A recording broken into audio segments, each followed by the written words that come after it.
To build trust with your team, there are three things that you should take into account. First one is communicating without judgment. The second one, boundaries. So boundary is not one of those things where, hey, this is what we're going to do and how we're going to do it. No, it is setting a boundary of like, hey, this is the place where we're going to meet at when we need to have those kind of intimate or just conversations. Here's where we're going to meet at. The next one, the third one, my bad. The third one is, I want you to understand is that, like, what are some rules that you have for your team? Now, some people may say, hey, I don't want my team to curse, or I don't want my team to give me too much when we're having a conversation. I don't know what your rule is, but some of the rules that I understand with the team and understanding them and mentoring them is that they need rules in a way saying like, here's what we're going to do, here's what we're not going to do when we have these kind of conversations. But you're setting the tone for the conversation, so they need that. So hey, when we open up, I just want you to open up and I'm not going to say anything. That's my rule. That'll be a rule.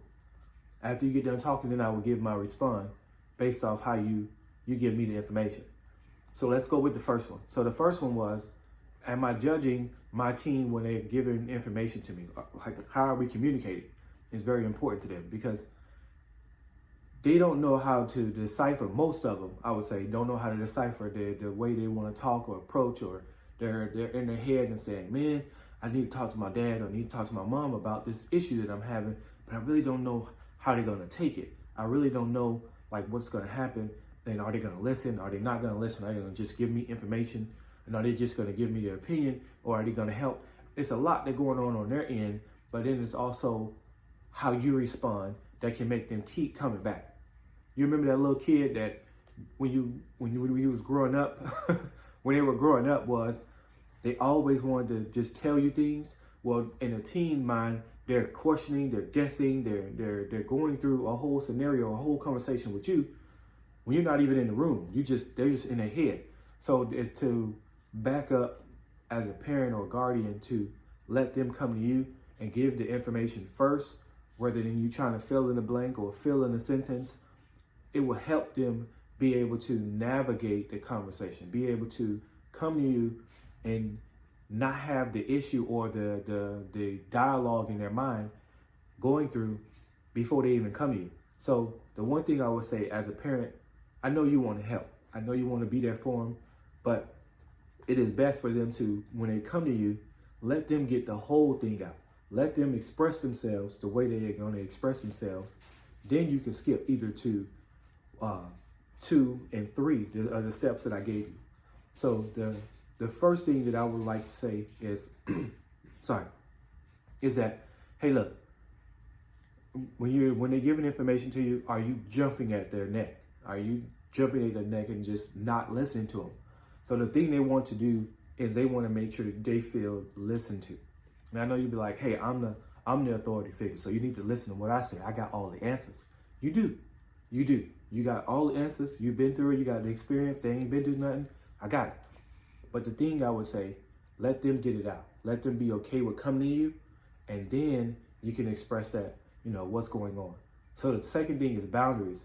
What are some boundaries is that what we're going to set in our conversation? Are we going to be like, hey, the boundary we're going to have is that we're not going to talk to each other and drive by.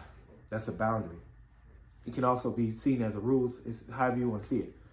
But the boundary is we're going to sit at the table and we're going to communicate when we have either intimate conversation where it's like deep or it's like surface level.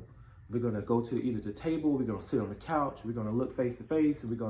These are things that you need to take into account for when you need to set a boundary. Okay, hey, when we need to talk, okay, no, let's not talk the way we're talking now like a drive-by. Let's go about talking at the table. Let's go about talking on the couch. Wherever it fits you and that kid, make sure you have those or specific guidelines on where you want to set for a boundary when it comes to communication. And lastly, the thing that I would say is the rule. Rules don't have to be said as rules. Rules just needs to be clear. What that mean? So for instance, if your rule is you better not curse in my house, right? Okay, understandable. It's a good rule, no problem. right? Now, when we have these intimate conversations, and we have conversations where it's like it involves a lot of emotion, a lot of feelings and everything. One thing I want you to understand is that may slip, but are you going to derail the conversation based off them breaking a rule, or how you going to handle that? The way you handle it will determine if that boy or girl come back to you in conversations moving forward. Now, what we're trying to do here in guidance is make sure that we provide a kid or a child a place where they can communicate with us, not with friends, with us. Because it's very important for us as guidance to have their ear primarily, not secondary. Because if you have your child's ear secondary, what happens is they derail. We don't need that.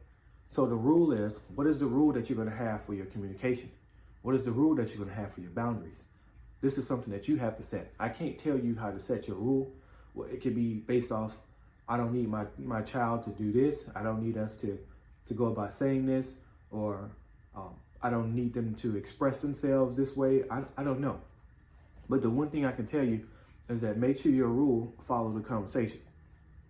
I repeat again, make sure your rule follows the conversation. So if it don't follow the conversation, what can happen is it can make them feel like, one, you're not listening. Two, you're not really looking to hear them at all. Like, you already came in with the intent that I'm going to shut this down no matter what they tell me. Don't do that.